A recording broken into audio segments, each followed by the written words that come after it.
കാണക്കാരി കൃപ ചാരിറ്റബിൾ സൊസൈറ്റിയുടെ ആഭിമുഖ്യത്തിൽ സൊസൈറ്റിയുടെ പ്രഥമ പ്രസിഡന്റായിരുന്ന റോഗ്ലിൻ ജോണിന്റെ 1ാം ചരമവാർഷിക ദിനാചരണവും അനുസ്മരണവും നടത്തി. കാണക്കാരി ക്ഷീര സഹകരണ സംഘം ഓഡിറ്റോറിയത്തിൽ നടന്ന അനുസ്മരണ യോഗത്തിൽ മോൻസ് ജോസഫ് MLA മുഖ്യ അനുസ്മരണ പ്രഭാഷണം നടത്തി. ഒരു ഉറപ്പ് മാത്രമാണ് നമുക്ക് നമ്മുടെ ജീവിതത്തിൽ കൊടുക്കാൻ കഴിയും. അത് തീർച്ചയായിട്ടും എന്നെ പോലെയുള്ള പൊതുപ്രവർത്തകരുടെ ഭാഗത്തുനിന്നും എല്ലാ നിമിഷങ്ങളിലും ഉണ്ടാവും എന്ന് കൂടി സൂചിപ്പിക്കുന്നു. റോഗ്ലിൻ ജോണിന്റെ ഓർമ്മകൾക്ക് മുൻപിൽ പ്രണാമം അർപ്പിക്കുന്നതോടൊപ്പം കൃപ ചാരിറ്റബിൾ സൊസൈറ്റിയുടെ പ്രവർത്തനങ്ങൾക്കും ഞാൻ എല്ലാവിധ ഭാവങ്ങളും നേരുകയാണ്. കൃപ ചാരിറ്റബിൾ സൊസൈറ്റിയുടെ മുൻനിരയിലും അദ്ദേഹം പ്രവർത്തിച്ചിട്ടുണ്ട്.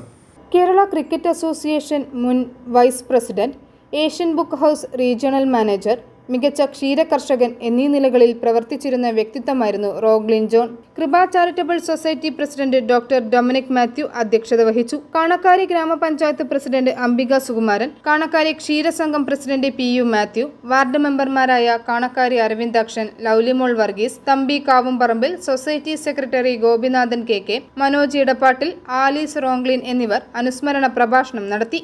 സാമ്പത്തികമായി പിന്നോക്കം നിൽക്കുന്നവർക്കായി നൽകിയ ഭക്ഷ്യക്കിറ്റ്, പുതുവസ്ത്രങ്ങൾ എന്നിവയുടെ വിതരണോദ്ഘാടനം ഗ്രാമപഞ്ചായത്ത് പ്രസിഡന്റ് അംബിക സുകുമാരൻ നിർവഹിച്ചു. i4E news, Ettumanoor.